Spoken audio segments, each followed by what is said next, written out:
안녕하세요. 오늘 정말 흥미진진한 이야기를 한번 파헤쳐 볼 건데요. 바로 고고학이 우리가 오랫동안 믿어왔던 고대사에 대한 통념을 어떻게 뒤집고 있는지에 대한 이야기입니다. 땅속에서 나온 작은 유물 하나가 역사의 거대한 그림을 어떻게 바꾸고 있는지 지금부터 함께 보시죠. 자, 바로 본론으로 들어가서 이 질문부터 던져보겠습니다. 고대 일본은 한반도를 군사적으로 지배했는가? 이 질문 정말 오랫동안 한일 고대사 연구의 가장 뜨거운 감자였죠. 교과서나 오래된 역사책들은 종종 한쪽의 시각을 강하게 보여주곤 했어요. 그런데 말이죠. 만약 진실이 우리가 알던 것보다 훨씬 더 복잡하고 다층적인 이야기라면 어떨까요? 우리는 오랫동안 역사를 주로 기록, 즉 글자로 남겨진 것들을 통해 이해해 왔습니다. 그런데 고고학이라는 아주 새로운 렌즈로 과거를 들여다보기 시작하니까요. 전혀 다른 이야기가 펼쳐지기 시작한 겁니다. 이 표가 바로 핵심을 보여주는데요.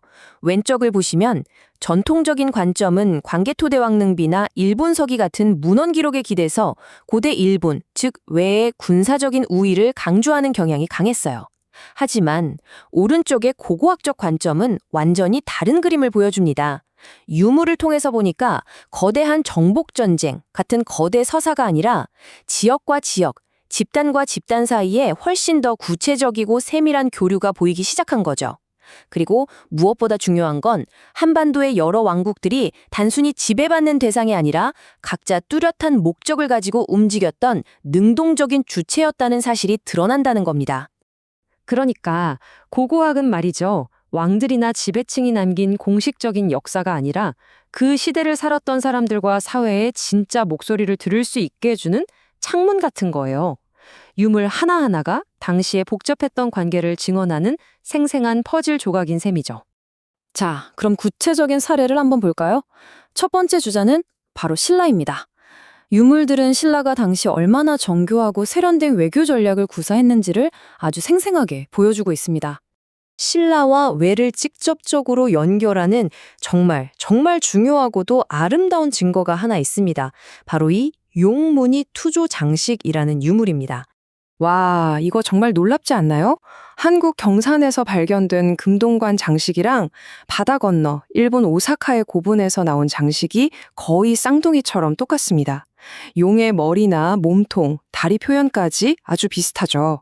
자, 이런 최고위층의 권위를 상징하는 물건이 그냥 우연히 시장에서 거래된 물건일까요? 절대 아니죠.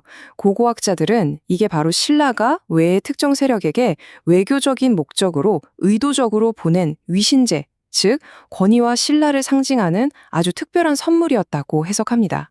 자, 그럼 이런 질문이 당연히 나오겠죠. 신라는 대체 왜 이렇게 귀하고 중요한 보물을 바다 건너 외에 보냈을까요? 여기에는 당시 신라가 처했던 아주 절박한 지정학적 상황이 숨어 있습니다. 당시 신라 입장에서 보면 북쪽에는 너무나 강력한 고구려가 버티고 있었던 거예요. 고구려의 강한 영향력에서 벗어나서 완전한 자율성을 확보하고 싶었던 신라는 아주 영리한 수를 둡니다. 바로 고구려와 관계를 유지하면서 동시에 바다 건너 외와도 관계를 발전시켜서 힘의 균형을 맞추려고 했던 거죠. 이게 바로 양면 외교입니다. 생존과 자치를 위한 신라의 아주 기민한 전략이었던 겁니다. 그런데 말이죠. 이런 고위급 외교의 흔적이 그냥 물건으로만 남은 게 아닙니다. 일본의 한 무덤에서 정말 놀라운 게 발견됐어요. 바로 니자와 센주카 126호분인데요. 과연 이 무덤의 주인은 대체 누구였을까요? 와, 이 무덤에서 나온 유물들을 한번 보세요. 금동관에 허리띠, 귀걸이, 반지까지. 이건 그냥 평범한 부정품이 아니에요. 당시 신라의 진짜 최고위층만 가질 수 있던 말 그대로 풀세트가 나온 겁니다. 이게 뭘 의미할까요? 이 무덤의 주인이 단순한 이주민이 아니라 신라의 공식적인 외교를 책임졌던 아주 높은 신분의 사절이었고 외에서도 그에 걸맞은 최고의 예우를 받으며 묻혔을 가능성을 아주 강력하게 보여주는 거죠. 자, 그럼 신라만 그랬을까요? 아닙니다. 이제 시선을 다른 한반도 왕국들로 한번 돌려보죠. 백제와 대가야 역시 외와 각자 다른 아주 독자적인 관계를 맺고 있었습니다. 역사는 결코 한 가지 색깔이 아니었죠. 백제랑 왜는 문헌 기록을 보면 굉장히 친했던 걸로 나오는데 이상하게 고고학적 증거는 신라만큼 막 쏟아져 나오지는 않아요. 왜 그럴까요? 그 사이에 바로 가야라는 중요한 중개자가 있었기 때문일 가능성이 큽니다.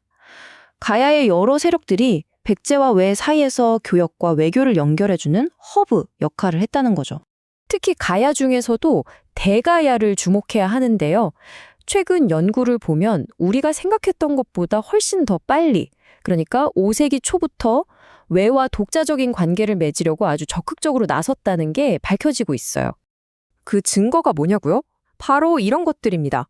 일본에서 발견된 초기의 말가춤, 즉 마구류는 대가야에서 전래되었을 가능성이 아주 높아요. 당시 마구는 최첨단 기술의 집약체였거든요. 이런 걸 전해줬다는 건 보통 관계가 아니었다는 뜻이죠. 게다가 대가야 스타일의 독특한 귀걸이나 무덤 양식까지 발견된다는 건 대가야의 문화가 외에 상당한 영향을 미쳤다는 걸 보여줍니다. 대가야는 왜 그렇게 적극적이었을까요? 당시 지도를 머릿속에 한번 그려보세요. 한쪽엔 백제, 다른 쪽엔 신라. 이 강대국들 사이에 끼어있던 대가야 입장에선 정말 절박했을 겁니다. 그래서 자신들의 정치적 입지를 다지고 생존을 도모하기 위해 바다 건너 왜라는 든든한 동맹이 반드시 필요했던 거죠. 이들 역시 결코 수동적인 존재가 아니었던 겁니다. 자, 그럼 지금까지 살펴본 신라, 백제, 대가야의 이야기 조각들을 다 맞춰보면 과연 어떤 큰 그림이 그려질까요? 이 표가 모든 걸 아주 명확하게 정리해주네요. 보세요. 신라는 고구려를 견제하기 위해, 백제는 오랜 동맹을 유지하기 위해, 대가야는 살아남기 위해, 세 왕국 모두 각자의 생존을 건 절실하고 뚜렷한 목표를 가지고 외와 관계를 맺었습니다. 모두 각자의 셈법이 있었던 거죠. 일방적인 관계가 전혀 아니었습니다. 따라서 핵심은 이것입니다. 이제 우리는 고대 한일 관계를 지배와 피지배라는 낡고 단순한 틀에서 벗어나야 합니다. 그 대신 여러 행위자들이 각자의 필요에 따라 얽히고 설킨 훨씬 더 복잡하고 역동적인 관계의 그물망으로 봐야 하는 거죠. 이 분야의 전문가인 다카타 간타 박사도 이렇게 결론을 내립니다. 외가 일방적으로 대규모 군사 활동을 벌였을 가능성은 지극히 낮다. 그러니까 문헌 기록에 나오는 군사 활동 같은 것들이 설령 있었다고 해도 그건 당시의 복잡한 국제 정세 속에서 벌어진 국지적인 사건이었을 가능성이 높다는 거예요. 그게 그 시대 전체를 규정하는 특징은 아니었다는 거죠. 결국 이 시대의 진짜 이야기는 칼과 창의 이야기가 아니라 외교와 기술, 그리고 사람들의 이야기입니다. 사절단이 바다를 건너고 새로운 기술이 전파되고 물건과 문화가 교류하면서 양쪽 사회가 서로에게 영향을 주며 함께 변화하고 발전해 나간 것. 이것이야말로 유물이 우리에게 들려주는 훨씬 더 풍부하고 인간적인 역사인 것입니다. 오늘 우리는 고고학적 증거를 통해 하나의 지배적인 서사가 어떻게 여러 개의 다원적인 이야기들로 재구성될 수 있는지를 봤습니다. 마지막으로 이 질문을 여러분께 던지면서 마무리하고 싶네요. 역사는 과연 누구의 시선으로 쓰여야 하는 걸까요? 땅속의 유물들은 우리에게 계속해서 새로운 질문을 던지고 있습니다.